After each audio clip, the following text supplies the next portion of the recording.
All right, you're going to call to order the regular business meeting for the Monroe City Council for Tuesday, December 13th. The time is 7:01, almost 7:02. Apologize for the delay. We're having a little bit of connectivity issues. We are ready to go. Can we, Ms. Wyckoff, can you call the roll? Yes, thank you. Council members present and establishing a quorum are council members Fulcher, Kinney, Hanford, Davis, Gamble, Fisher, and Scarborough. All right. Councilmember Kinney, lead us in the Pledge of Allegiance.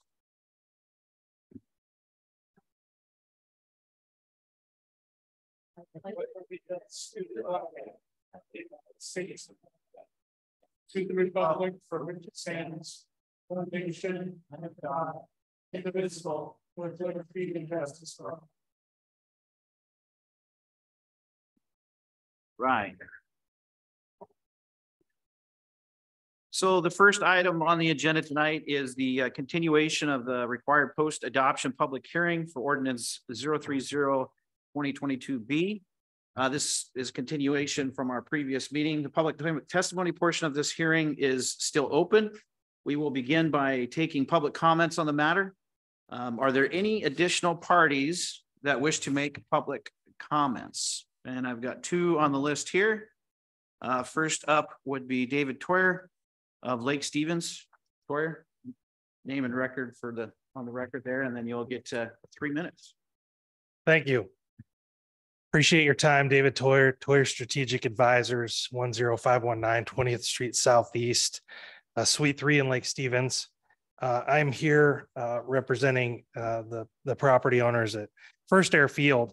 I'm an economic development and land use consultant, work a lot in Snohomish County, but we actually work all over the country advising on projects.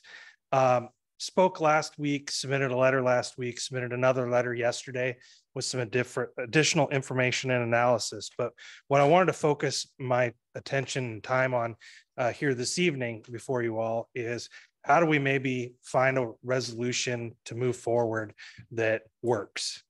The owners of the property have a potential opportunity to work with a buyer. There is a party that's actually interested in this property, but what really stands in the way of trying to make something happen from an economic development perspective is the fact that we've got this interim ordinance in effect that has eliminated the ability to do government facilities. If you drive out in that location, you've got the courthouse, you've got the sheriff annex, you got the transit facility, you got the fairgrounds. There's a lot of government facilities out there. In development of the airport or redevelopment of the airport, to have a government facility would not necessarily preclude from having additional uses that would occur out in the tourist commercial zone. Because as stated in the staff report, there's some on both sides of the fairgrounds. And so one of the opportunities potentially here is that instead of taking away uses, instead of pushing away projects, look at an opportunity to do a conditional use permit or some other sort of mechanism that would allow a project to move forward, would allow you to establish a development condition or a footnote, depending on how you classify it in your zoning code, that would make it applicable only to a specific piece of property because you've got a unique circumstance in First Airfield. Even your comprehensive plan points out that it's very unique situation and it may not work relative to what could work at other sites. But allowing a conditional use permit to move forward would enable you to set up some performance criteria in order to address some of what I think may be your concerns with a government facilities project out there, namely things like, landscape and buffering and outdoor storage and those sorts of things. But those are things that can be worked out. What's very difficult is when you adopt an interim ordinance that takes away uses, there really isn't an opportunity to be able to try to find a path forward because it sets up a situation, which is what you've been asked to do now, is directing the Planning Commission to take 6 months to take a look at this a little bit more and potentially take longer. And over those periods of time, a lot of things can happen in the economy and in property transactions. And there may or may not be a project there at the end of the day. And so just really ask the council to take an opportunity to look at how can we find a solution I think something like a conditional use permit may be a viable and reasonable solution in this case. And it might be worth continuing, this matter here tonight. I'm going to wrap it up, but continuing this matter here tonight for just a little bit longer to allow something like that to be explored so that we don't catapult ourselves into a months-long process that doesn't really get anybody anywhere at the end of the day. Thank you. Thank you. And we are going to go through, I've got 2 on the list here, and then I'll ask for anybody in the room that may want to speak can also raise their hand. And then after we do that, I will be going to the phone, and anybody that wishes to speak on the phone, you can click your virtual hand or press *9 if you're attending by phone. But next on the list in the room, I have Charles Depp. Sorry. That's okay. It's okay. It's okay. So Charles Depp, I'm a commercial broker with RE/MAX out of Seattle, Washington. So council members, good evening. This is kind of a follow-on to the open comment period last week where I believe it was clearly communicated that the First Airfield property is not appropriate for a hotel development site. Also, after having 2 amusement companies and a family and entertainment type business inquire about the property and pass from doing any preliminary investigation due to the large gas supply line and wetlands, First Airfield property is simply not appropriate for a family entertainment type of business. So in furthering to provide additional information to the city council as to what we have found in the sales process, there has not been a single inquiry outside of the PUD whose ultimate use fell inside the tourist commercial zone. So put another way, the market has responded, and up until now, not a single buyer came forward to use the property as envisioned by a tourist commercial usage. Now, there were many other interested buyers, and for the sake of brevity, I can't highlight, but the conclusion and outcome of all that activity and all those buyers supports the logical conclusion that the site is just not appropriate for the vision of a tourist type activity. Okay, if not for a tourist type of activity, what would be an excellent use of the property?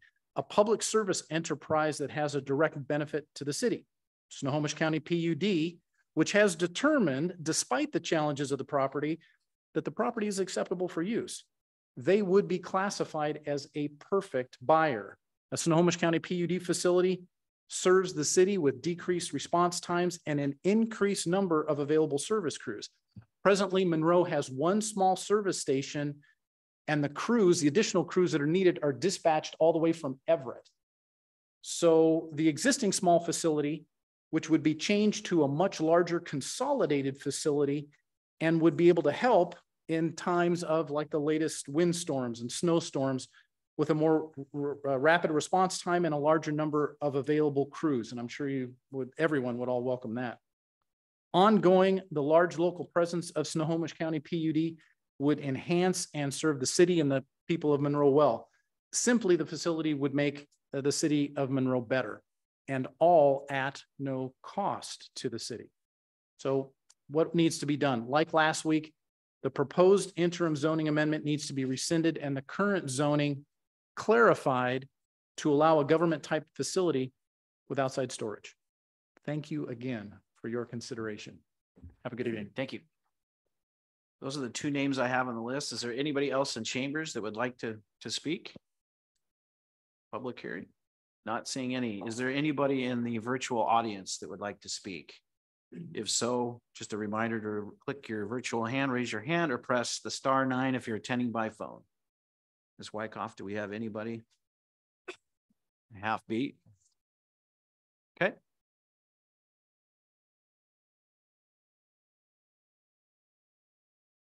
Who are we bringing for? Okay. So, all right, Ms. Habak, you've been brought forward into the main meeting. You state your name for the record again, and then you'll have 3 minutes. Oh, you're on mute there. Geez, you think we'd learn this 3 years doing Zoom calls? Shanna Havoc. I am from Monroe and represent the family. It's our family that owns not only the airport, which everyone keeps bringing up, but we have 3 parcels altogether. I sat through the planning commission last night where the city was presenting parcels in the numbers of 27 to 30 or something like that. There's only a handful. There's 10 on the west side and we own 3 of them, which and if you look at that tourist zoning, we own the majority of the land within that zoning. So I just wanted to bring that to the attention of the council when you're looking at the map. And the other thing that I wanted to bring up today is the timeline. We're going on year 3 with Charles to sell this property. We had an offer in 2021 with James G. Murphy, and they approached the city to revert back to the original zoning with that would have allowed for an auction type business to take place on that property. And let's see, we signed around February of 2021. We spent the spring and summer trying to get that approved with the city. And then in September, they terminated the PSA as the James G. Murphy planning and engineering teams recommended not moving forward with this property as the city was not working with them to create the kind of a use case. So that was in 2021. So in 2022 is when my father-in-law died. And then you have to go through the process of waiting and getting your paperwork in order and getting your attorneys in order and filing for all these pieces of paper that you need to move business forward. So then when we re-signed or were able to move forward with Charles to sell the property as the estate of Daryl J. Havoc, we had several offers like Charles mentioned. We went forward with the best one that was listed as an approved use of code. We started the pre-application meeting, and within 2 weeks of closing that offer is when this emergency ordinance and hearing came to light. So it just feels like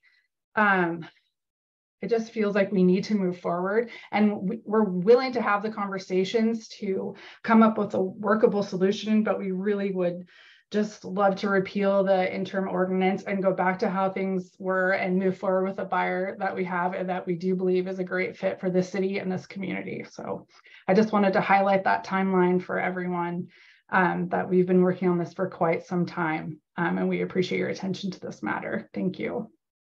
Thanks. All right, you're gonna be put back into the attendees portion of the virtual meeting. Do we have any other individuals that would like to make public comment on this hearing? Seeing any, Ms. Wyckoff? Okay. I will entertain a motion from council to close the public testimony portion of the hearing. I got a motion from Councilmember Scarborough. Second from Councilmember Davis. All those in favor? Aye. Opposed? All right, motion carries. At this time, I will ask staff if there is any response or additional information that you would like to add.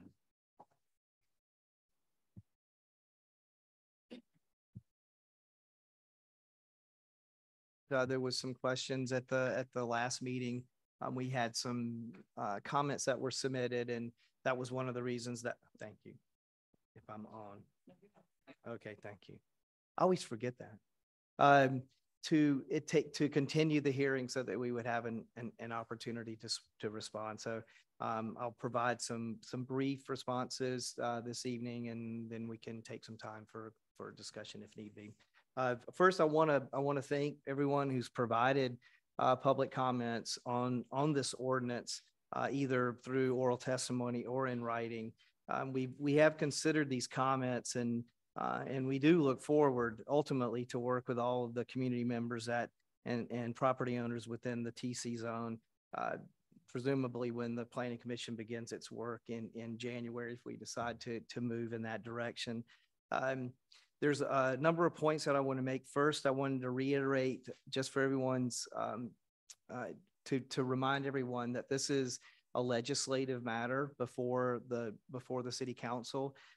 This does not apply just to one property within the tourist commercial zone, but applies to all properties. I know that there's been a lot of discussions about particular property, but I just wanted everyone to keep in mind that these changes would affect the entire tourist commercial zone. And if we could get the, I believe there was a slide that had the resolutions a little bit tough to see from here.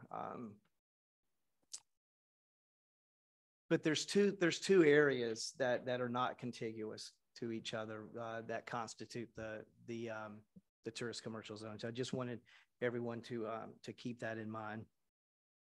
The other thing is to emphasize that what council has done to this point is to adopt a temporary ordinance. The temporary amendments are effective for 6 months unless city council decides to extend that. So at this point, the city has adopted the interim ordinance. It is in effect. The council does have the opportunity to make changes. I'll talk a little bit later at the end about one of the changes that staff is actually going to be proposing this evening if council decides to do that. Any extension or a final decision on this to adopt regulations that would be permanent would come back as a public hearing. So there is additional opportunity for interested parties to enter and to engage in that discussion. That can happen if we ultimately move forward with a code amendment and that goes to Planning Commission. There's opportunities to have that discussion at Planning Commission as well as City Council for a final decision or an extension if the council decided to do that. The council also has the ability to terminate the ordinance at any time. There's been a lot of comments about the feasibility of developing certain properties within the zone based on a number of different factors, market, physical, and locational constraints of some of the parcels. And we've heard some testimony this evening about that, as well as comments that were submitted at the hearing when we opened the hearing last week. I want to make sure that you understand that what the city is proposing to modify is a very small subset of the uses that are allowed in that zone. There's a lot of other uses that are included in there. I know there's been some focus about the government facilities. I would reiterate to council that what initiated this was the concern that some of the uses that are currently in the use table are not compatible with the intent and of the tourist commercial zone, which is, just to sort of state it simply, is to promote entertainment, lodging, and associated commercial uses. So there's a number of uses in that table that I believe, just from a planning standpoint, could be considered for modification if the intent is to fully achieve that vision. And just a little bit of history to how we got to the tourist commercial zone was back in 2015 when the city did the comprehensive plan update. The city adopted language describing the tourist commercial zone, and at that point had adopted changes to the future land use map, which also included the tourist commercial zone. And then in 2019, the city did the rezone for those properties to the tourist commercial zone and adopted the current development regulations. So those have been in effect since 2019. And I think that there has been some discussion from that point forward that we might want to take a second look at some of those uses. The interim ordinance gives us an opportunity to do that. I would describe it as a pause in where we are to give us an opportunity to go back and have that discussion and get some feedback from the community about what's the best way for the city to achieve what the city was trying to do when they adopted the tourist commercial zone. So that, I think that's important to keep into mind. There's been some comments about some of the procedural requirements and whether or not the city has followed those requirements. We've had extensive conversations with the city attorney. It is our belief that we've followed all of the procedural requirements to adopt the interim ordinance. The city has held the post-adoption public hearing, which we started last week and have continued into today. enter findings into the record, which is required by state law. And there's been some questions of whether or not the city would need to do SEPA, make a SEPA determination at this point. It's our determination that we can do SEPA at a later date. We've adopted the interim ordinance.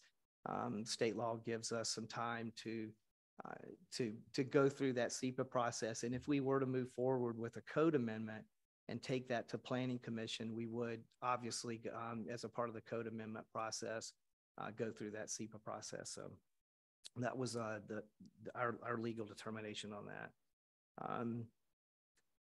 The city disagrees with the contention that this ordinance precludes the siting of essential public facilities that would be allowed in that zone. The city has specific code language about essential public facilities, and there's a list of those essential public facilities that are allowed in the tourist commercial zone. This use, the government facilities, is not one of those. One of the things, if I want to point out to City Council, on your desk this evening, there was a set of additional findings. And I don't know if folks have had a chance to look at it. There's a few pages in there. Basically, it goes into a lot of detail to the points that I just covered, but the state law does allow for the City Council to adopt additional findings in support of an ordinance. Staff has worked with the city attorney to put these additional, has prepared and distributed the additional findings that we've distributed to council this evening. If council agrees with that direction, these findings, together with any changes the council may wish to make, can be adopted by a simple motion at the conclusion of tonight's public hearing. That concludes my comments. I'm certainly available to take questions. Questions from council? I've got questions. I know I wasn't here for the last discussion of this or the vote. So you just made a statement there that is contradictory to what I had in my notes, Lance, that I got to make sure that I reconcile. Because it's my understanding that based off of the application that is currently, if you take out the emergency ordinance, the only thing that would be out of scope based off what's on the books right now would be the external storage. Is that correct? Yeah, the outdoor storage, and this is a little nuanced. So there, and just so council is aware, we have after the pre-application meeting that we held with the PUD, and we had communicated this to the PUD prior to holding the pre-application meeting, that there was some concern from city staff that the outdoor storage component is not allowed as a part of a public works facility that was included in the definition in the zone. And we had that statement, right? Sorry, I'm going to interrupt you. Sure. You just made the statement. So the public works, essentially how they're using it's being as a part of a government facility. It would fit in the current, how it's written currently. It's just the external storage that is at issue. So subsequent to that, there was a request from an attorney for a director's interpretation about outdoor storage. And we have issued the director's interpretation. It has been appealed, and it will go to the hearings examiner. We don't have a date set for that yet, but it would be sometime in January at this point. That's what we're anticipating. So that process is moving forward, but it is, that's a specifically about that one particular use.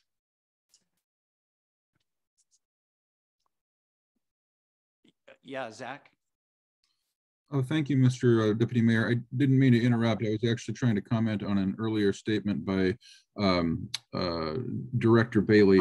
And that is just to note for the record that it came to staff's attention that one of the factual references set forth in the recitals of the interim ordinance that the council adopted back in October is incorrect. I believe that the interim ordinance made a reference that there are 15 parcels located within the city's tourist commercial zoning district. I believe the proposed supplemental findings that are before the council this evening correct that point, and I'll let Mr. Bailey speak to the issue, but my understanding is that the actual accurate reference is actually to 21 parcels. Thank you. Okay, great. So back to the question there. So the application that came forth, if there wasn't the external storage, it would have gone through, is what I'm hearing. That's the item that is holding this up, that created the reason for an emergency. Based on I want to be careful how I answer this. Based on what was presented at the pre-application meeting from the PUD, it was staff's determination that the outdoor storage component was not allowed by the code. And so we communicate that. So that's where the request for the director's interpretation was. So there hasn't been any development application. The director's interpretation was a request by at the time of the interim ordinance, when that vote was taken, was the issue already escalated to the hearing examiner to rule on? No. That had not occurred yet. Okay, so that time that I know I wasn't here, because essentially the pause that we're all talking about, there's a natural pause because it's going through the hearing examiner process as it is right now. Yeah, I guess one of the things I would add to that is based on sort of, I think, the larger picture of the tourist commercial zone and what the city's intent in adopting that is really more than about outdoor storage. Even if the director's interpretation were to be upheld or overturned, the inclusion of those uses in that zone are arguably not consistent with what the intent and purpose of the zone was. Yeah, the part I'm struggling with, and this is why is that, and now there's another piece of information that we heard in testimony tonight, is that property owner is saying, hey, in 2021, if I got this right, they were trying to sell to a use that was outside of the tourist. And so they were working with the city to see if we could roll back. We didn't want to do that. Now they've secured, in this particular time around, they secured a sale that they feel meets what's currently on the books. And then we issued the interim ordinance subsequently. So I get I'm trying to, I get the frustration from the constituent, I guess is what I'm saying. And I'm personally struggling a little bit with that because, and that would be the other question I'd have. I mean, I know I'm answering stuff that I already have the answer to. I'm just getting it on the record. So, but did we reach out? So when we took the vote and we did the interim ordinance, had we reached out to the parties involved before that, or at least to the Havoc family? At that point, no, we had not. Okay.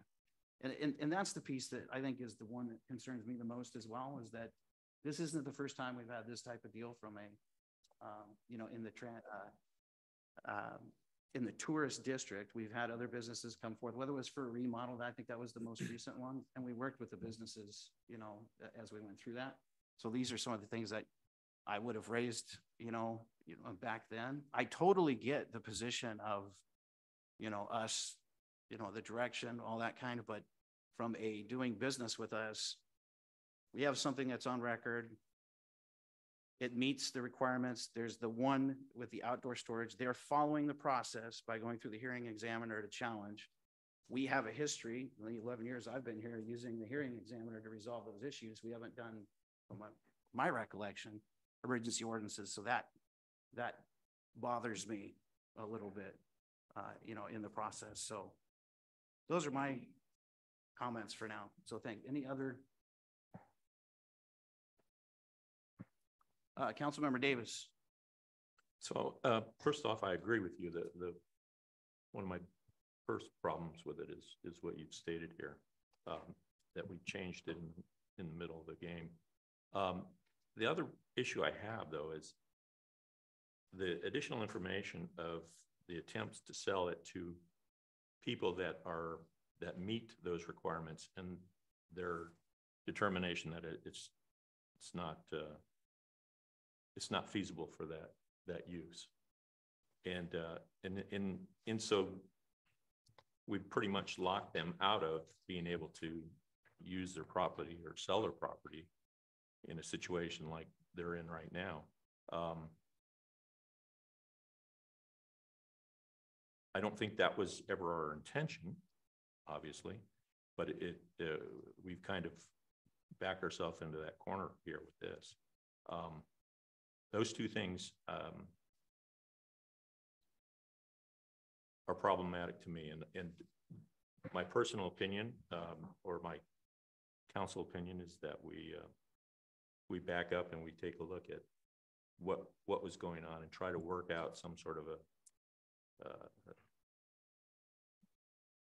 either a compromise or some sort of a way to work with them to see if we can, first of all, and then if we can, then move forward with that. So thank you, Councilmember Davis. Councilmember Kinney. For the record, I received a phone call from David Toyer last night, and we did not talk about this issue or project on the phone, but I wanted to let council and the public know about this.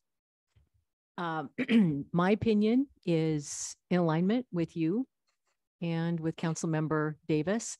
I feel the intent of this tourism commercial zone and the reality of what we have there in terms of the property itself and how feasible it is to build the hotels. You know, we just heard comments last week about the hotels not being able to really make it work. I think that we need to take another look at this. And I also wanted to acknowledge the frustration of the property owner. Thank you. Councilmember Scarborough. And to one of your comments last week about having to raise the property X number of feet to build anything on it, why is that comment applicable to the hotels and or the entertainment business, and it's not applicable to the PUD having to put something in there? Would they not also have to raise it up? Yeah, I think that'd be a question for because we're not okay. Yeah, I mean, do you not want the question answered now? No, we can answer the question. I mean, the answer to the question is it just depends on, how you're going to be using that. Probably absolutely. If you're using the same type of, build a facility, you're going to have to make it, it's just the cost model, it may be different, and it works for, the PUD as opposed to working for, private enterprise. Understood. Yeah, no, I'm sorry. Yeah, I know. Yeah. No, I know that. Mr. Bailey. I can't really provide an answer not having seen any of the site plans or development or being familiar with the project. So I really couldn't add anything to that. We can follow up though, Councilmember Scarborough. Okay. On that specific. Is there anybody else who would like to make comment? Councilmember Hemfer, Member Fisher, Member Fulcher. Councilmember Fisher. Yeah, so I get the frustration with this whole thing. I feel the appropriate way is to go through the process of going through the hearing examiner. As much as you guys probably don't want to hear it, I think the process is going back to the Planning Commission to really resolve this, get some more minds wrapped around it, and figure out exactly how this should be dealt with and dealt with fairly. So that's all I have. Okay. Councilmember Fulcher. Some comments were made earlier about the already existing government facilities in that area. As we have in other areas, like the downtown sticks out really in my mind. Just because we have something there now does not mean that is what we envision for the future. And what we envision is something that is supportive of the tourism industry. So I think that I also say that we have the planning commission here for a reason, and let's send it back down to them, have them spend some time with it, and maybe be a little more specific. I think we made the right move last 2 weeks ago to do the interim amendments to say that the government facilities don't really line up with what we want there. It's just not part of the vision. So but the proper procedure, I want to send it back down to Planning Commission. Right. Councilmember Hanford. Thank you. Question for you, Lance. When was the last time the Planning Commission reviewed this area, the zoning for this area? I would suspect that it was back in 2019 or a little bit prior to that, before that was the rezone and the development regulations were adopted.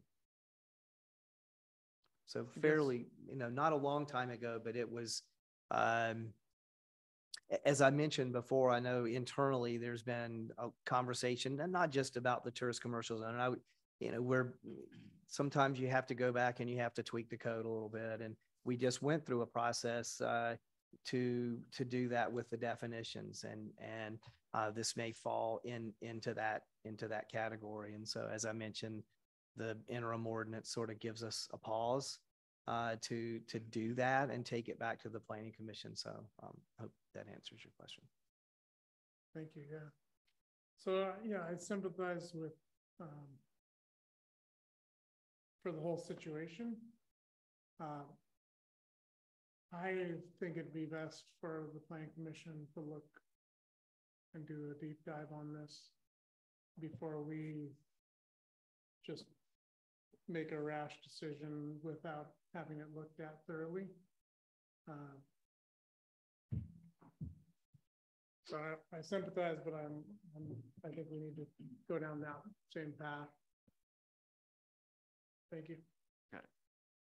So I guess the piece that I'm struggling with the most is this: if we do that, we would be going, it's kind of a 180 of how we've operated as a city and a council in the past. I mean, the part that I'm really reflecting on, especially after public testimony or the additional testimony, is that we have a property owner that went and they had a buyer and it didn't meet the current zoning.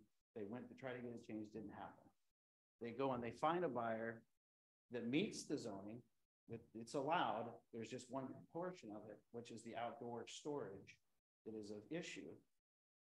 We have a process for that, to go through the hearings examiner. And that's what we have done traditionally. It would really, from my perspective, is, what kind of message are we sending if we're basically saying, hey, you can't, just me looking at it, this is what we have on the books. But you know what, if we don't like it, we're going to put an emergency ordinance in. That's why we have hearing examiners and all that kind of stuff. That's where I'm really struggling with this one. So I know we've all said our piece. So I'm gonna call it. Do we want to close the public hearing? Any motion to close the public? Unless is there any other discussion? Does anybody else want to talk? Councilmember Scarborough. So do I understand that your position is different from Councilman Hanford's and Vulture's? There is a process already that should be followed, and that we should not send it back down to the Planning Commission? My recommendation would be that we would let the emergency ordinance expire, and that we would allow the process to play out and to work with the property owner, which includes them working through the hearing examiner process, which that has to go through. For some of us, we have history with that. We know what that means.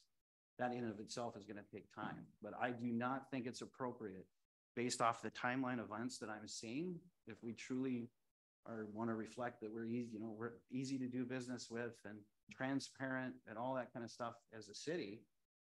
If the data, the facts in front of me that I'm being provided doesn't match up, if we take the action of sending it back to with an emergency ordinance to the planning commission. So the emergency ordinance is up in 6 months. It's up now. We can let it expire right now after this. We close the public hearing and we can move to vote either to send it to planning commission, or we can make a vote, which I intend to offer a motion to let the emergency ordinance expire and to follow the hearing examiner process. Yeah, I think Zach has a comment. Yep. Thank you, Lance and Mr. Deputy Mayor. One point of clarification for the council procedurally. The interim ordinance that was adopted in late October is effective by its terms for a 6-month period. And that will remain effective for a 6-month period, regardless of whether you send any matter back to the Planning Commission for further study. So the reference to letting the ordinance expire, what that would basically mean is taking no action on the ordinance and allowing the effective period of the interim ordinance to run its course. Again, under that approach, the ordinance would not expire until 6 months after October 25th, when the ordinance was first adopted. If the council wishes to terminate the ordinance, it would require the adoption of a new ordinance that would effectively repeal the interim ordinance. That has not been presented to council tonight in the form of a repealer ordinance, but staff can, if the council's preference is to that effect, prepare an ordinance like that, either during a recess at tonight's meeting or at a future council meeting. But again, my point being that letting the ordinance expire means that it will remain effective until its scheduled expiration date 6 months from October. Thank you. Appreciate that, Zach, or Attorney. Well, that is not what I was led to believe after meeting earlier in the day. So I appreciate the clarification. I would be making the motion to direct staff to make exactly the motion he was talking about, that we would bring it back and appeal. So I met earlier today and was under the impression that after the public hearing, we had the ability to, which it sounds like we do based off the clarification. They would just have to write it during the break. In short, Mr. Deputy Mayor, because only an ordinance can repeal a previous ordinance, you would need to have a new ordinance to effectively repeal the current interim ordinance. I think that's as simple as I can make the point. Sounds good. Any other discussion? We got Council Member Hanford. Thank you. Good discussion, good reminders of what we've done in the past. I appreciate that. I'm wondering if we're waiting for the hearing examiner, my guess is that the hearing examiner is not going to make their decision before the end of this year. So if I can just throw out a suggestion, is if you want to make that motion, that staff prepare that for us to address at the beginning of the year. And we can go down that path. I would vote in favor of that, to follow that process. Yeah, just for the record, we haven't set the hearing date with the hearing examiner, but it's looking like it will be in January. For me, appreciate that. Council Member Scarborough? I kind of agree with Councilman Hanford. I think we might want to just sit on this until the first of the year, and if you want to continue with that motion, have one prepared for after the first of the year. I guess that gives us time to think. What I'm conflicted with is waiting until the emergency ordinance has lapsed so we have time to talk and think and have maybe a better perspective of what's going on, as opposed to my confliction is with your comments about how we've done it in the past, and you have a greater corporate knowledge of that than I do. So I'll take your word for it because I don't know. Does that make sense? Yeah, I guess for me, it doesn't it doesn't matter from the standpoints of waiting for the hearing. I mean, that's going to happen. I just think that, you know, personally, we're running down a slippery slope if we're throwing up emergency ordinances on specific transactions. That would be like, you want to go sell your home and all of a sudden I'm telling you, now let's just wait 6 months. Market conditions are real. I think that's the other thing that we need to take into consideration.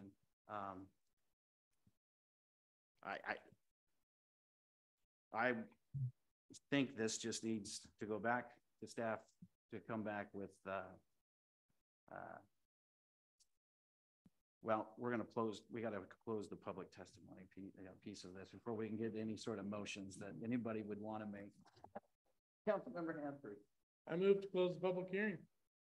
All right, then moved and seconded to close the public hearing. All those in favor? Aye. Aye. Opposed? Motion carries.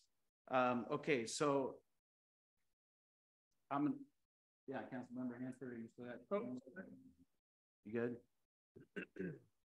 I'm going to make a motion. Yeah. What are you pointing at? Sorry. That's all right. I can't see it when I'm looking the other way.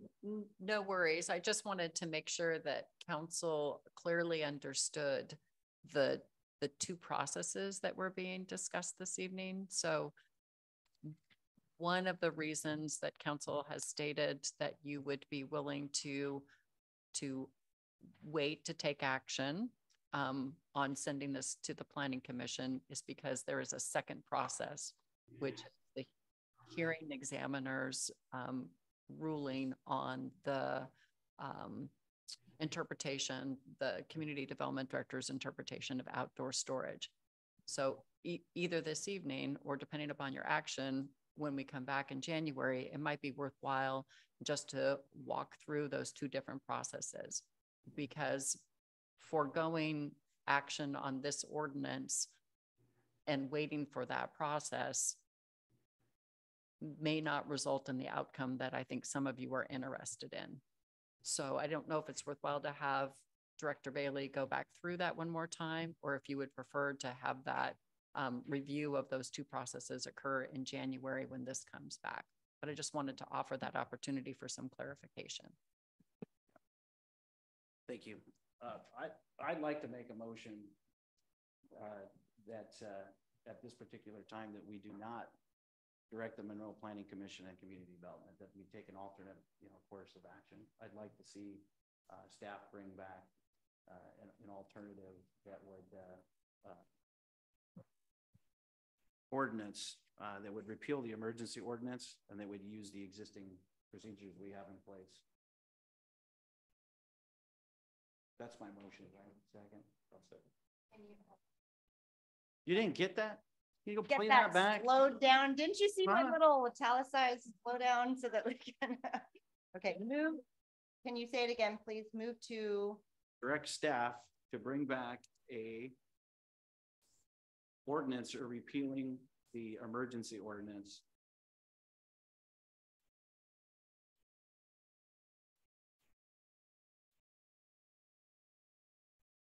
Everybody's watching me type. And I think I'm going to put in the actual number, which is 030. Is that your intended motion on the screen? Yeah. So yeah. Yep. I mean, you can put the reasons in there, but the reasons is to let the existing process. There's no reason for an emergency ordinance is essentially what I'm saying. Have a process to object. And that's consistent with what we've used before. So that's my motion.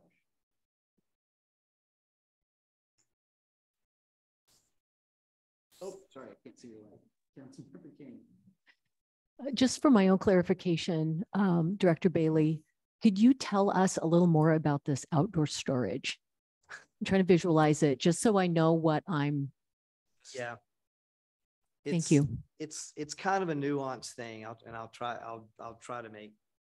to describe it outside what this interim ordinance is doing.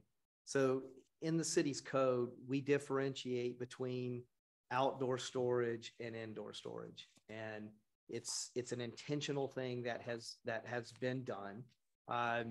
As I understand in conversation and, trying to understand the legislative history of it, is there had been some desire by the city to limit areas within the city where outdoor storage was occurring. The impression being that there was a lot of kind of dumping of things on properties and taking up a lot of spaces. So the city specifically differentiated between those uses. So in the code, we have areas where indoor storage is allowed and other areas where outdoor storage is allowed. And because the code is very specific, we had in subsequent conversations and during the pre-app with the PUD, one of the uses that is included in the definition of government facilities is and I'm going to read it just so I get it right, public works maintenance and operation facilities. That's one of the things that's in that definition. And so the city's, the staff comment to the applicants was, it was our determination, initial determination, that outdoor storage was not included in that. And so there was a lot of discussion kind of diving down into that. What exactly is a public works maintenance and operation facility? It was ultimately staff's determination that outdoor storage is not included in that use for reasons that outdoor storage is mentioned specifically in other parts of the code. And I know it gets nuanced at that. So to try to clarify that, there was a request for a director's interpretation because there was some disagreement about that. And the determination was that outdoor storage is not included as an accessory to that public works maintenance and operation facilities. I could provide council a copy of that determination so that you can read through that, but it is a very separate thing than what we're talking about with the interim ordinance, which goes further in terms of narrowing down those uses in the tourist commercial zone to ultimately achieve that vision and the intent for what it was initially adopted. So the director's interpretation, as they are, is a very narrow thing. So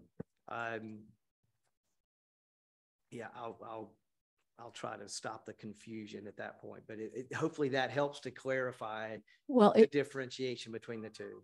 Thank you. I'm just curious, has anyone asked the PUD what this might look like, this outdoor storage? I understand the intent is to keep this an attractive tourism area so we don't have a lot of industrial look to it, but it could be perhaps that the PUD outdoor storage is very neat and tidy. Do we have sort of an idea of what that might look like? We've never seen a site plan or any type of elevations for any of the buildings or structures that they were proposing to do out there. So no. To me, that's important because I feel that, I certainly understand what you were just saying about, outdoor storage sometimes could look really messy. It could present a look that we certainly don't want in that area. But it also could be that it's a very nice, shiny new building and there are no vehicles outside. It'd be outdoor storage. So I assume some vehicles would be outside. But I guess my concern is just that, to me, it feels like we are just blatantly and, sort of just carte blanche saying, no, you cannot have that, when it would be really nice to know what the PUD has planned. What does that look like? Would that really be something that we just couldn't stand to have there, or might it be okay? Well, it just to one other point there is, if outdoor storage is not allowed, if the interpretation were to be upheld, then any storage would have to be indoor storage and therefore require structure that it would go inside of. And we do define those in the code. So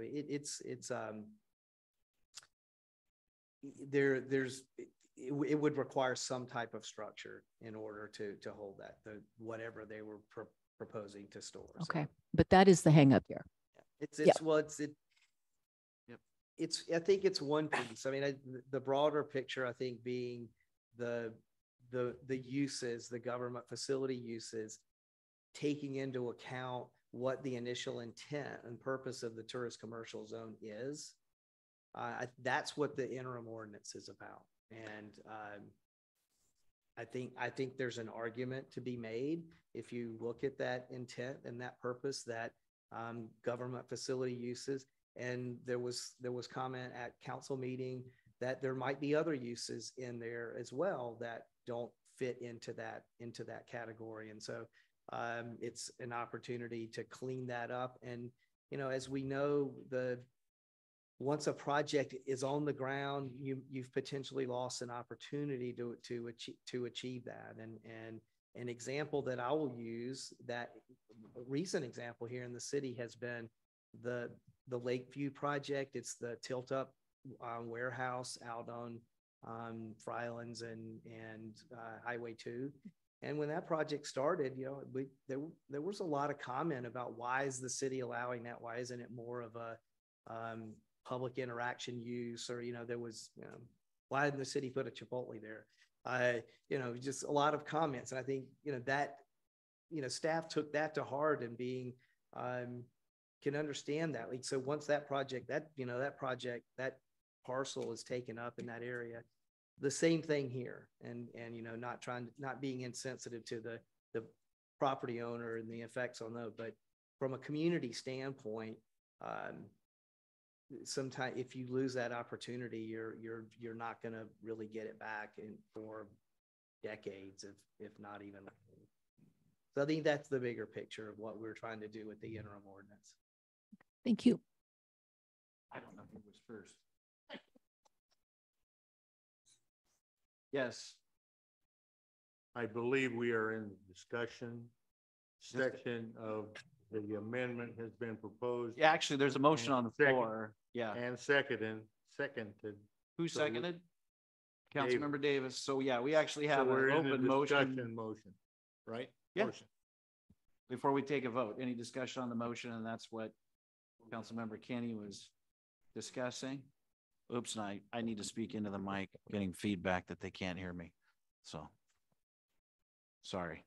Councilmember Fulcher. I know that two of us up here were on the Planning Commission when we originally did the UDR back in 2018 and 19. And I can tell you, after a year and a half of working on it, there were still plenty of times that we came across something later that we said, wait a minute, that's not how we meant to define it. And it was pretty big. It was big. I still have it at home. The outdoor storage question, yeah, that is not what we had in mind when we were looking at it for the for that area. So I do think it's time that we throw it back down to Planning Commission. I will be voting to not direct staff to bring back the ordinance repealing the emergency. I think it's okay that we give more time. I am a fan of more time from the government. Everyone wants government to be quick unless it's working, you know, on their own special project. So anyway, I will not be voting for this move. Thanks. Okay, Councilmember Hanford. Thank you. So just to be clear, if this passes, we're still locked into waiting for the hearing examiner to make their decision. So it's not like, even if we do this, and even if January 1st we repeal the ordinance, it's still going to the hearing examiner. Is that correct? Yeah, I mean, I can answer that one. All of this is going to do is direct staff to bring back an ordinance for us to consider. That's it. So you have time between now and then, right, to consider it. Yeah. But I guess that maybe for Attorney Lowe, that'd be a question for him. Sure. If we repeal it January 1st, would the whole hearing examiner route just be gone, or would we still be going to the hearing examiner? Not necessarily, Mr. Council Member. I would go back to Ms. Knight's comments earlier to the effect that these are really two separate processes. The City Council doesn't really have any bearing on the hearing examiner process and vice versa. So to the hearing examiner appeal will continue through to completion unless the appellant in that matter voluntarily withdraws his or her appeal. So that's going to proceed regardless. I would also note, and again, this is emphasizing a point previously made by staff, that as I understand it, the hearing examiner proceeding is really dealing with a very few discrete questions of code interpretation, and it does not have the same sort of breadth or reach that the interim ordinance that's at issue in tonight's hearing has. Hopefully that answers your question. I'm happy to elucidate further if you'd like. Yeah, you confirmed exactly what I wanted to clarify. Thank you. Thank you. Councilmember Fisher. Yeah, so thanks for asking that question, because that was going to be one of mine. So as I kind of gone through this process, there was a comment that was made that things aren't sent back to the Planning Commission. Being on the Planning Commission before this, it wasn't the exact same thing, but there was a piece of property where there was a lot of decisions that had to be made, and there was a lot of people that didn't agree, both on Planning Commission and on council, and that was shot actually back to the Planning Commission to see and go through again. So it was a multifamily zone change, so it wasn't exactly like this, but there was something in recent past where it was set back to that. And then, Mr. Bailey, you might be able to answer this for me. I was looking at some of the allowed uses down there, and it looks like with this emergency ordinance, we took away, excuse me, 6 things that can't be there, but there's still like 33 other permittable uses. So to me, that's not a crazy thing. It's not like we're down to 2, or you're down to 1, or we cut them by 80%. So I would also like to see this go through the hearing ordinance and back to planning. Okay, thank you. Yeah, just my final comment, and I'll call for the vote. I think I appreciate, by the way, everybody weighing in. I think it's important on something like this. I think for me, it's just all about the fairness piece. You know, the part that you just brought up, Councilmember Fisher. Those 6 items are very targeted in nature, I'm sure, from the side of the property owner, and that's the component that I'm taking issue with. That we already have processes in place to address that, and there's no guarantee. You know, they go through and we've seen that with other land use actions, and we send stuff back to property or the planning commission every time. I don't recall us ever doing something on like this though, with an emergency ordinance targeted at a specific item to make it so the property owner, you know, can't sell to a specific entity. That's what I'm looking at in front of me, and that's where that's why I'm making the motion. So it's been moved and seconded by Councilmember Davis. So all those in favor to move direct staff to bring back an ordinance repealing the emergency ordinance 030/2022B, say aye. Aye. And for the record, can I have hands so I have an understanding on the vote? So in the affirmative, Councilmember Davis, Councilmember Kinney, Councilmember Hanford, Councilmember Gamble. All those opposed? So in the opposition, we have Councilmember Fulcher, Councilmember Scarborough, and Councilmember Kinney. Fisher, sorry, I was looking at Kinney. Okay, motion carries 4-3. All right. Next item on the agenda is public comments. This time is set aside for members of the public to speak to the city council on any issue related to the city of Monroe, except any quasi-judicial manner. Subject to a public hearing, 3 minutes will be allowed per speaker. Again, the same as the previous public hearing. If you're attending virtually, either raise your virtual hand or press *9 if you are on the phone. Do we have anybody in the virtual audience that would like to speak to city council? I am not seeing anybody in here, and there is no list, correct? Okay, I'll entertain a motion to.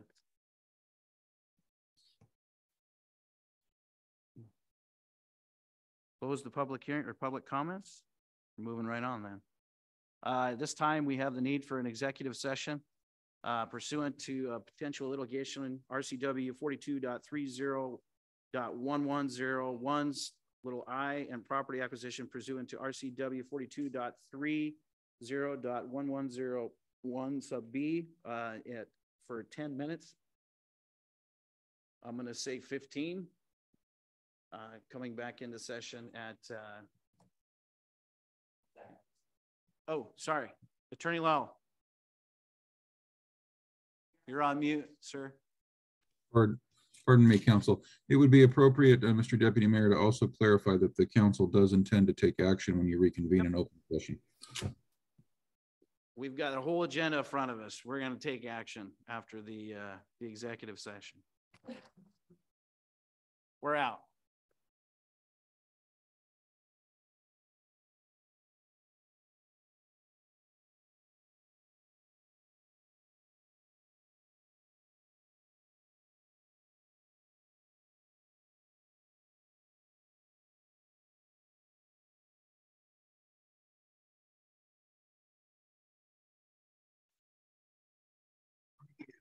The executive session has been extended 5 minutes.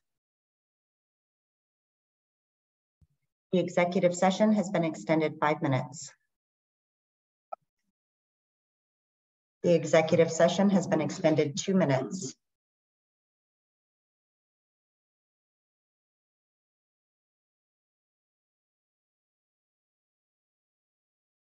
We are back in session.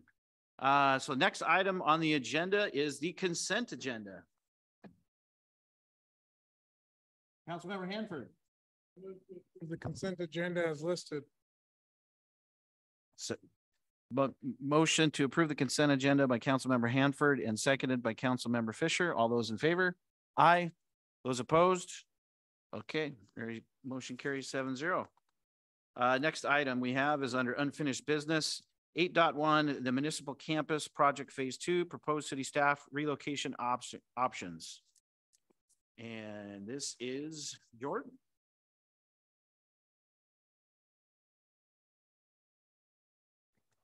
There we go. Can you hear me? Red's the color. You got it. Okay. All right. Thank you, Council, Deputy Mayor. I'm here to present on the Monroe Municipal Campus Project, relocation of office staff. And let's see. So as we know, in August, we're starting construction, a remodel of the City Hall.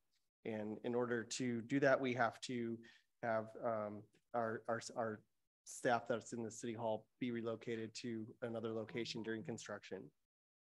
And so we have looked at several different sites and are hoping to get council and mayor's approval to move ahead with pursuing a lease agreement with one of these sites. And we are recommending site A on the chart. If Jody, could you put that up on the, oh, thank you.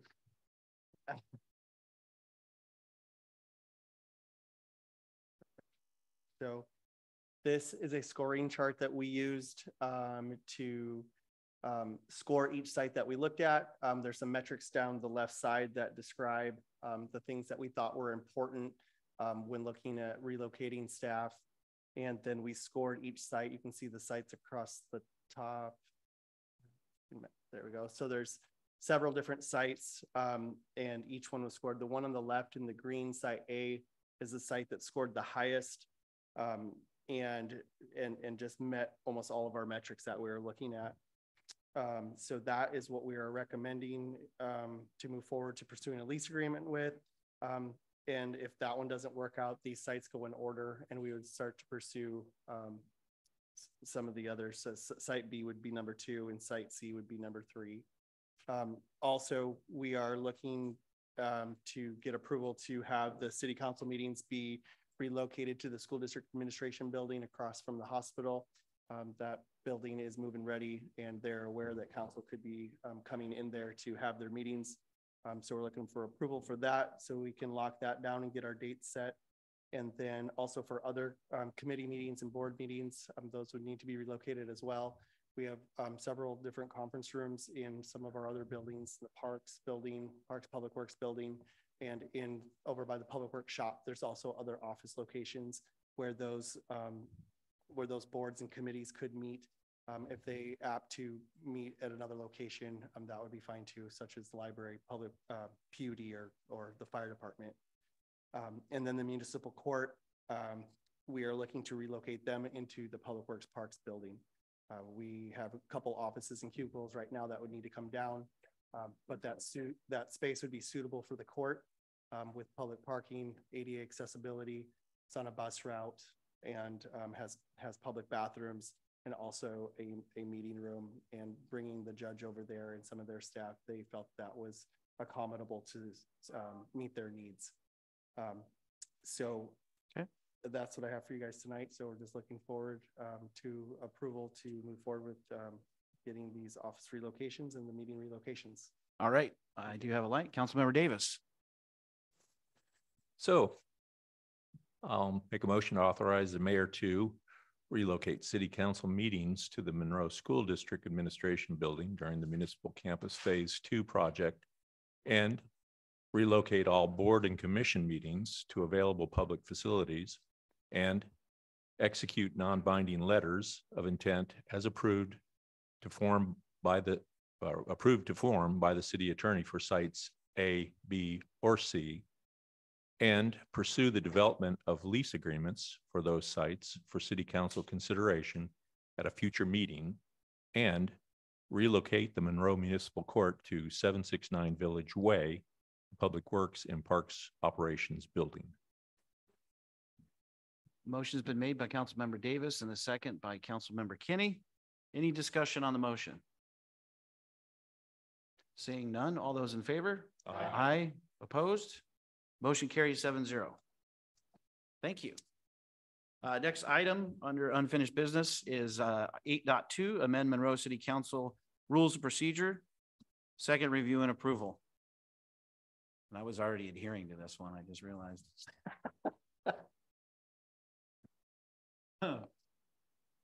Good evening, Mayor Pro Tem and Council. Jody Wyckoff, City Clerk. Before you tonight is a second review and possible adoption of new council rules of procedures.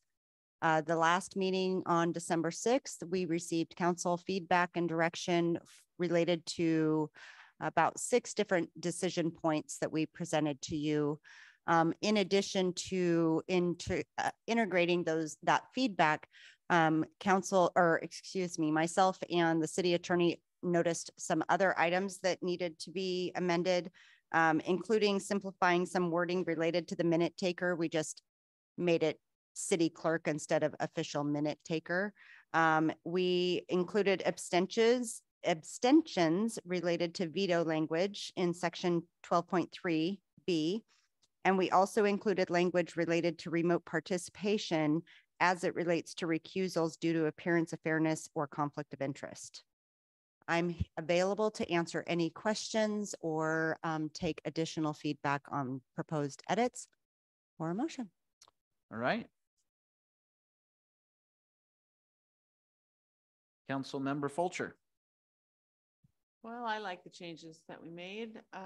I think we had really good discussion about it last week to cinching it up and getting us all to agree. So I move to approve resolution 2022-1019. This is why I'm not reading tonight, people. Amending the Monroe City Council Rules of Procedure. Motioned by Councilmember Fulcher and seconded by Councilmember Davis. Any discussion on the motion? All those in favor? Aye. Opposed? Motion carries 7-0. Still on Hawaii time. Thank you. And just so everyone is aware, the resolution does have an effective date of January 1, 2023. So in the meantime, I will prepare these to be posted on the website, get copies to everyone, and you can all memorize them before the new year. All right. Next item, new business 9.1, selection of 2023 Mayor Pro Tem, council committees, and various council appointments. Ms. Wyckoff. Good evening again. So before you, and I'm going to try and do this and take notes all at the same time.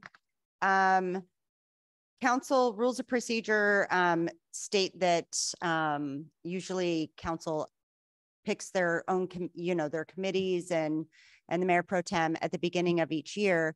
However, without having an election this year, there's no new council members coming on board, and council was okay with bringing them forward tonight so we can hit the ground running in the new year. So the first item before you is to appoint a new mayor pro tem to begin their term in 2023.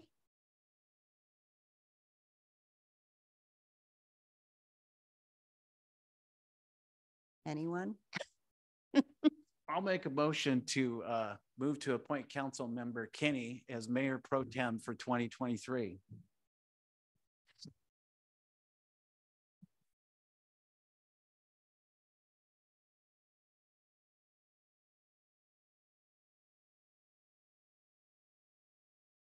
Are you amenable to the motion there, council member Kenny? I will say that I would rather observe for another year before I take that on, if that's all right with. I'll take the motion back. And you the second, but I will amend my motion. I'll move to Councilmember Davis as mayor pro tem for 2023. Hanford seconds. And he's amenable. We've got a motion and a second. All those in favor of Councilmember discussion? Yes, sorry, go ahead. You guys I'd love to do it, but I can do it next year. I'd love to have Councilmember Davis serve, so ready for the vote. if he's agreeable, let's say we do it. Thank you though. Yeah, I'm sorry. I looked right at you and you were like this. You were a no. I looked at you first. All right, there is a motion on the floor. So all those in favor of appointing Councilmember Davis as mayor pro tem for 2023. All in favor? Aye. Aye. Opposed? All right, motion carries 7-0.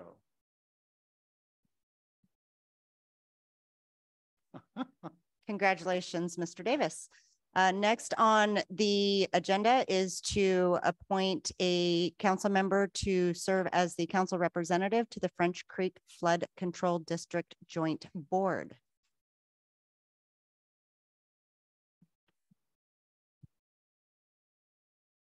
Who's our current? Currently serving, I believe, is council member. I move to appoint Councilmember Kinney as the council representative to the French Creek Flood Control District Joint Board. Moved and seconded. Any discussion on the motion? All those in favor? Aye. Opposed? All right, motion carries 7-0.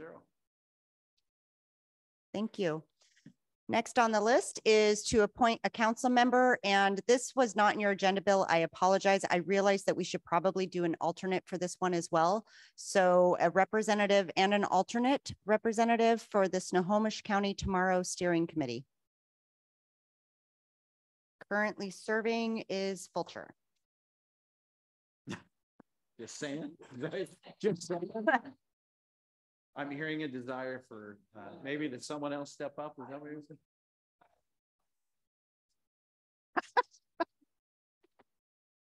No problem. Representative to Councilmember Fulcher. The only issue might be track meets and cross country meets.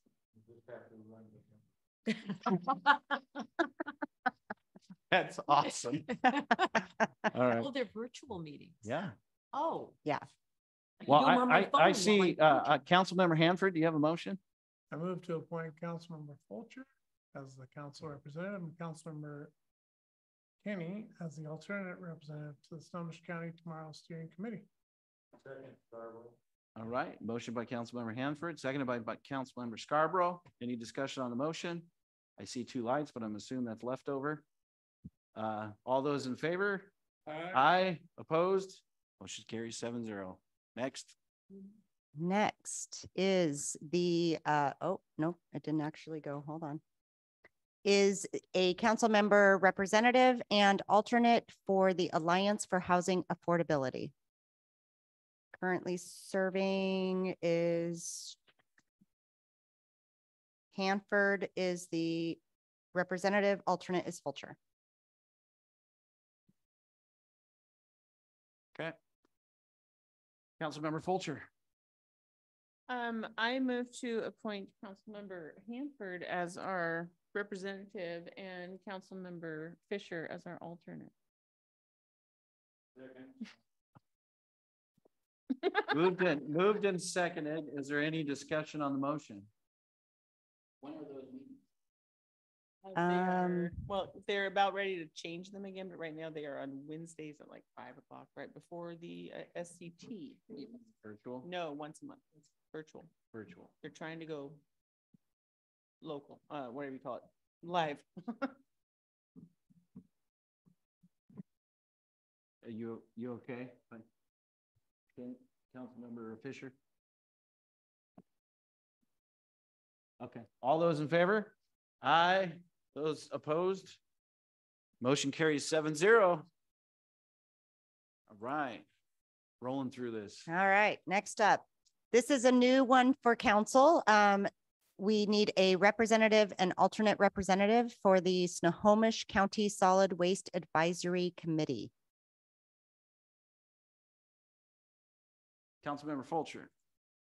I move to approve Councilmember Gamble as our representative and myself as our alternate.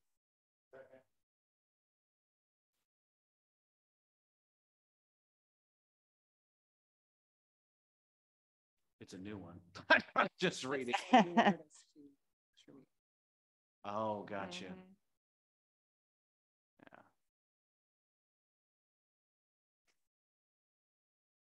The meetings are not always consistent on Tuesdays, 3 to 5. According to their website. They're virtual though. Okay. Yep. No, I'm good with it. All those in favor? Aye. Opposed? All right. Motion carries 7-0. All right, on to the next. The next item is to assign 2 council members to review and sign bills for, oh, that's supposed to say 2023. My apologies. We meant what you knew.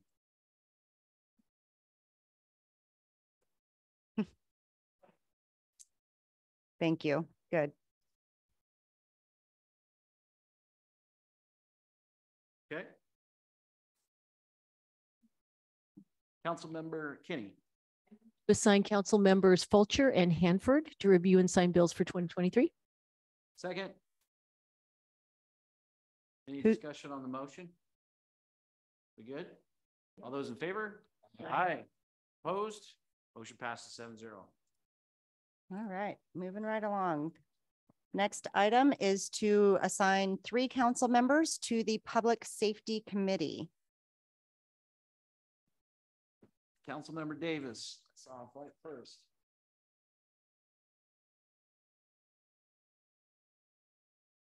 There we go. Thank you. All right, good. I have a question for this. If nobody's in opposition, can we just stay where we're at?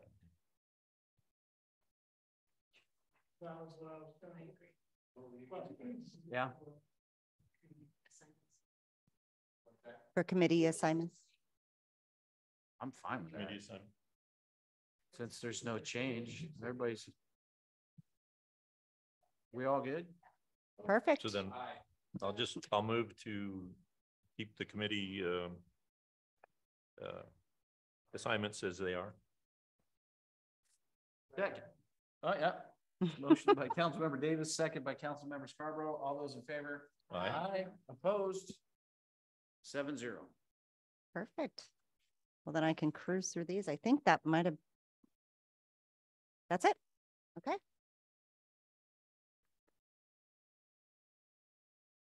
Okay. Good call.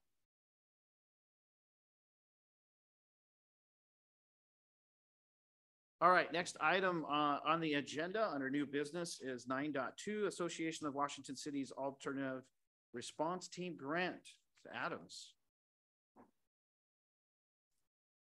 Yep, she's on virtual.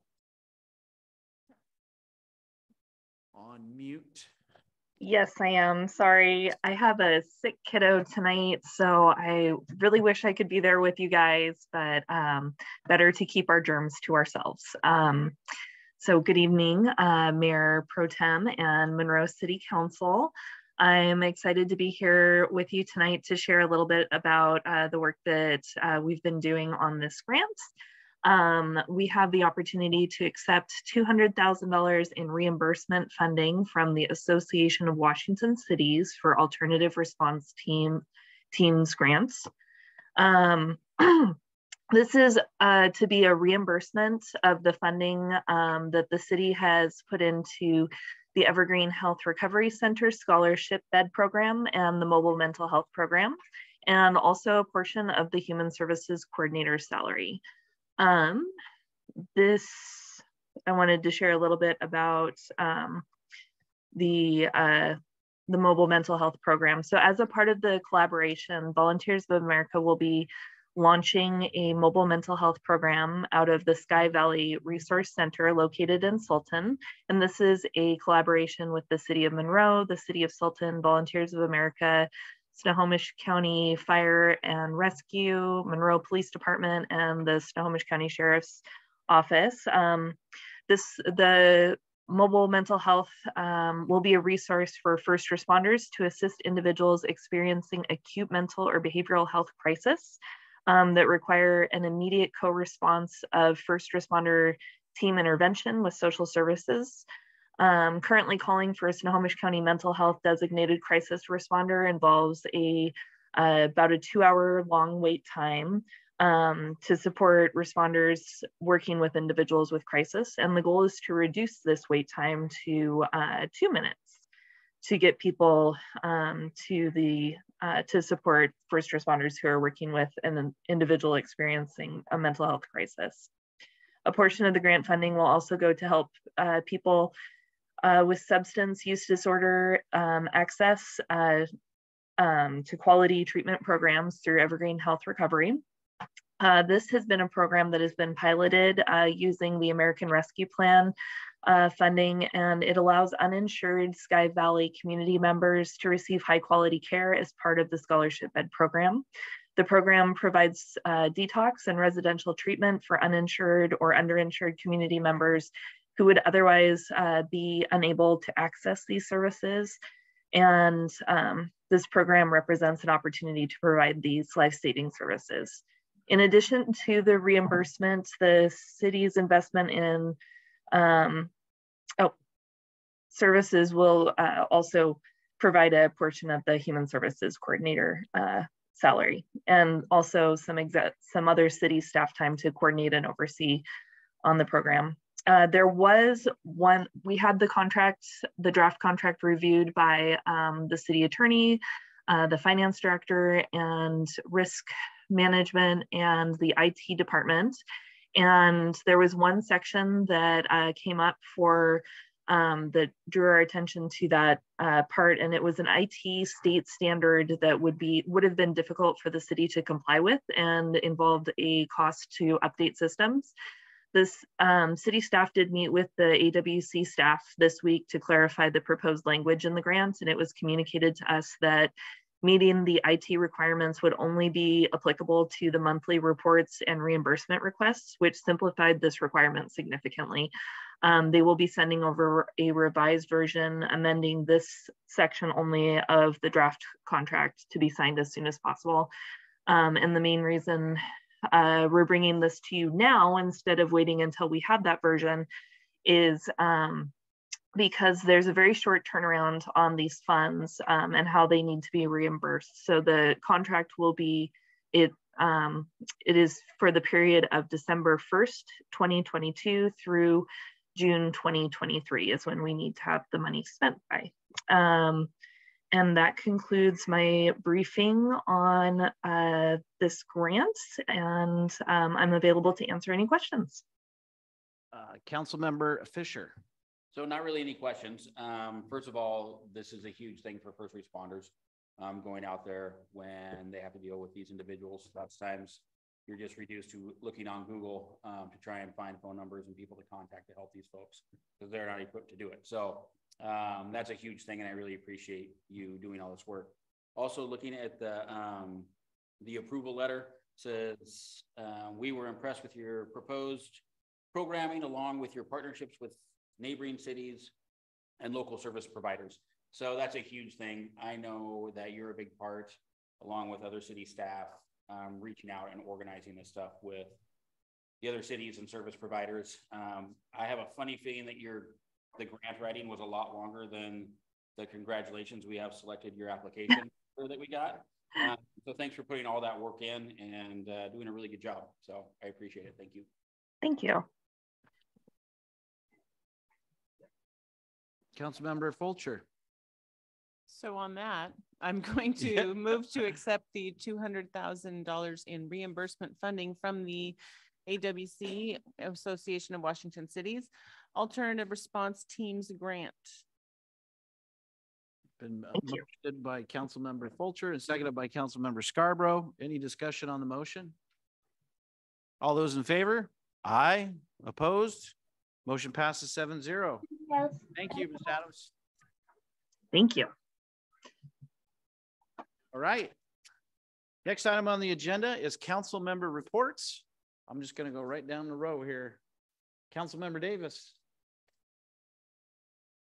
Only thing to report is I did attend the open house at the Historical Society on Saturday and listened to our council member play the piano very well and sing some Christmas carols. It was a great event. A lot of people turned up, and I haven't been there for maybe 3 or 4 years. So I was very pleased. It's very well done. Lots of historic and interesting articles on items that you won't see anywhere else. I think the favorite of my wife was the old school desks with the old wooden type that both her and I actually sat in those kinds of desks when we were 4th grade, I think. You know, the ones with the inkwell holder. Yeah, the inkwell holder. Yeah. And so she was terribly impressed by that. I got a kick out of that. So yeah, I probably. Anyways, it was really well done and appreciated all the work that went into it. Thank you to Councilmember Kinney for playing the piano. Awesome, did a great job. Councilmember Fulcher. Well, I am pleased to represent the I was the ambassador to the Hawaiian Islands last week, so I would like to bring their greetings, and they say thank you, yes, and aloha, mahalo. Councilmember Kinney. Well, I just wanted to thank Councilmember Davis for coming. He and his lovely wife sang beautifully while I played, and it was just really nice to have city representation at that event. It was very well attended, and I know a lot of you have been down to the museum, and I appreciate it. I'd also like to take this opportunity, since it's our last meeting before the holidays, as I close out my first year as a council member. It's just been a wonderful experience. I appreciate all of you helping me learn the ropes, staff, and people up here. And it's just been a wonderful experience, and I can't wait to start 2023. So thank you, and wish you all a wonderful holiday and Happy New Year. Councilmember Hanford. Thank you. I had every intention of going to partake in the Historical Society, and I looked at my clock and somehow I lost complete track of time with things I was doing. So I'll hit it up next year. But yeah, I just want to echo Councilmember Kinney's statement. Just wish all of you and your families Merry Christmas, Happy New Year, Happy Holidays for the break. Hope you enjoy time with your loved ones and get refreshed for a great year ahead of us. So thank you. Councilmember Fisher.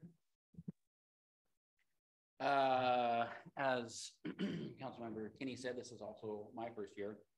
It's been great, continually impressed. Excuse me, I'm getting all choked up.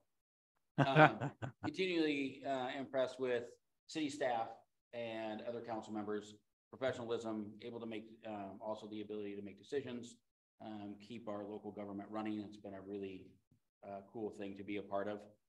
As far as last week, We went to the craft, I don't know, Craft and Bazaar or whatever it was over at the fairgrounds. Did not have high hopes, and it was really cool. So great place to do some Christmas shopping from local vendors, some really local here, some just local within the state. It was very cool. And then some of my family members also went to pajama night to go watch Elf at That's right. theater. I did not go, so there's not any social media pictures out there in my jammies, which is great. And again, to everybody, happy holidays, happy new year. Here's to the next year. And here we go. Do this. Thank you. Awesome. Councilmember Scarborough. Well, being at the end of the line, there's not a whole lot more to say, but I've enjoyed my year with the new councilman and the old councilmen and women, and appreciate everybody's support with my hearing or lack of, and helping me understand something when I don't understand it, both from staff and council members. Wish you all a very Merry Christmas and a Happy New Year. Be safe. All right, I'll back cleanup. I'm bummed I wasn't able to meet or be able to go to the Historical Societies thing. And we had talked previously, but my daughter had a gig on the other side of the mountains.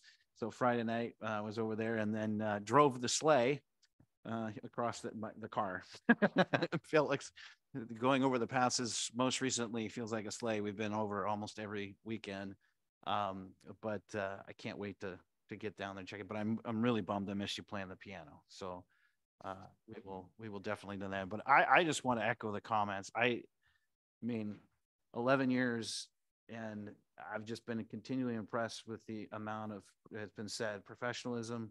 We're able to disagree on stuff. We move forward.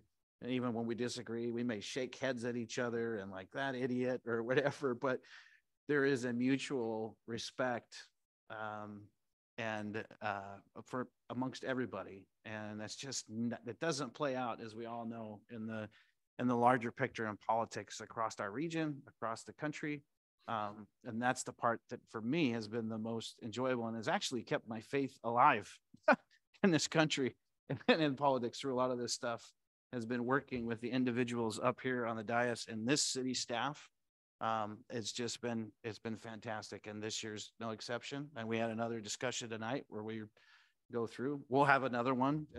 It's going to happen, but there isn't a single person up here that I wouldn't, stop and buy a cup of coffee for, or, in the grocery store or whatever. And I just love that connection that we have, and we're able to speak our minds and be professional about it and move on. So it's an honor to serve with each and every one of you. So thank you. And yes, Merry Christmas, Happy New Year, Happy Holidays, all of that stuff. All right. Next up, we have staff department reports. 11.1, Human Services, November 2022 work report. Miss Adams is back. She will be in a sec. All right, return trip. Yes, hello. Turn on my camera this time too. Meli Kalikimaka, Council Member Fisher or Fulcher, welcome back from Hawaii. And Merry Christmas to all of you also. I know it's late, so I'll just keep this brief. My report is included in the packet. There's also an update from our family respite program, a combination of St. Vincent de Paul and the Hand Up Project. And if you have any questions for me, I'm happy to answer those for you. Not seeing any questions. Great, thank you. Thank you. Next up, we have the Parks Department. Director Farrell. Tim and council members. So November came in with floods and out with snow. So November was November out in the parks. And so as you can see, there are a lot of colorful photos that pretty much show a lot of the items that our staff were involved with and worked on. It includes holiday decorating and fall winter repairs, etc. I do want to point out one item that from the report, though, is that the city received a $100,000 grant from Snohomish County that will be utilized toward the construction of the new Blueberry Park playground. That construction of the playground is currently scheduled for late 2023. This money will go toward improving that initial design by adding amenities and creating additional visual interest for the kids. And we want to extend a particular thank you to County Council Member Sam Lowe and County Executive Dave Summers for their team at the county for their excellent partnership and quick work to make this grant a reality for Monroe. And then last, I also want to point out the very end of the report. This goes along with my opening about the November weather. You can see as far as our unmarked trails inspections that there's really just one week in there last week because several of them, either the park was areas were underwater or snowed in. And then the good news is from last week is that, as you can see, 0 bags of litter collected. So nothing found, inspections only. So did pretty well for November. And then that concludes my report. Awesome. Any questions for Director Farrell? All right. Thank you very much. Thank you. Next item we have is Mayor Administrative Reports. Ms. Knight.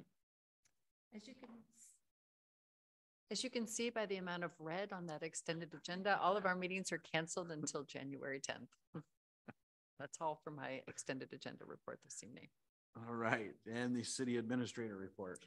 For the City Administrator Report, I have 2 items that I'll remember as soon as they come up on the slide. There they are. The first is AWC City Action Days. This is the Legislative Action Days. I know a number of council members have already indicated that they plan to attend, and we have made reservations for those council members. If you are interested, just reach out to Clerk Jody Wyckoff, and she can get you registered for the conference and get a hotel room for you too if you intend to stay overnight. I think we're focusing on trying to meet with most of our legislators on Wednesday if possible, but you know how that is. Their schedules aren't always aligned with ours, so we make ourselves available for them when they're available. The second item I have is that we have confirmed that Senator Hawkins is going to be here in Monroe on Friday, December 30th in the council chambers from 4 to 5 p.m. For a community meeting. So we will be reaching out. I think Ms. Wyckoff may have already sent you a calendar request for that day. Save the date. Thank you. We've also extended, obviously, that out to our boards and commission members, wanting to make sure that they will also have an opportunity to attend, and then we'll be posting on social media as we get closer to the date. So that is also coming. I also wanted, just in my city administrator reports, thank council members for all your careful deliberations over the last year. We've had a lot of items obviously come to the council for consideration, but also to staff. When you go back and take a look at everything we had on the work plan for the year, and so much of it is aspirational, and yet it gets done, and it gets done because of the people sitting in this room. And then finally, I don't know that we thank our city attorney, Zach Lell, often enough. And so I'm just going to do a shout out this evening for Mr. Lell. I can't tell you the number of times that staff contacts him in a day. We're not his only clients, but you wouldn't know it by his response to the city. And the work that he does for us is always of the highest quality. He's probably, truthfully, the best city attorney I've ever had the opportunity to work with, and I'm so grateful. Did you hear that, Mr. Lau? If you... Oh. Thank you very much, Deborah. That really means a lot to me coming from you. For a lot of reasons. So I really do appreciate that. And since I have the virtual floor, I would also like to say very Merry Christmas to all of the council members and all the staff that are present. And it's, I've said this before, but I absolutely mean it. It is truly a pleasure and an honor and a privilege to be your city attorney. And I look forward to working with you in the upcoming year, and hope everyone has a very safe and happy holiday season. Thank you. Thank you. Are you going diving during the break, Attorney Lau? Unfortunately, no, but I did go. I think I was in the islands the same time as Council Member Fulcher was. So aloha to everybody. like a remote location now. And that's it for me. Thank Okay. you. Next item is the mayor's report is in your packet, but I do understand that there it is. We do have a light from Councilmember Hanford. Yeah, I move to add an item to tonight's agenda. Been moved by Councilmember Hanford and seconded by Councilmember Scarborough to add an item to the agenda. All those in favor? Aye. Those opposed? Motion carries 7-0. Councilmember Hanford. Thank you. I move to authorize the mayor or his designee to negotiate and execute on the city's behalf a settlement agreement and release with Gary Klopp up to and in accordance with the parameters recommended in executive session. Motion's been made by Councilmember Hanford, the second by Councilmember Scarborough.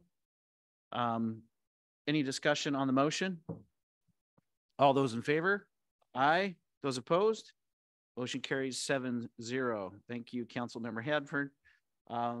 As I mentioned, that we're this week edition 48 is in the packet there. We do have a need for a closed session after the regular meeting is adjourned. This closed session is related to collective bargaining pursuant to RCW 42.30.1404 subsection B. But other than that, we don't have any additional business, so we can adjourn the main meeting and go into the closed session and the regular council meeting. Their motion to close the council meeting. I did. I forgot to put it on Deborah's slide. I just wanted to remind council, and I did a potential quorum notice for this. There's a wreath laying this Saturday, I want to say on the 17th at the, how do you say, IOOF cemetery. I think it starts at 8 a.m. Okay. All right. Thank you. Councilmember Hanford. Adjourn for 2022. Oh, yeah. Seconded by Councilmember Scarborough. All those in favor? Aye. Opposed? Motion carries 7-0. We're adjourned into closed meeting, closed session.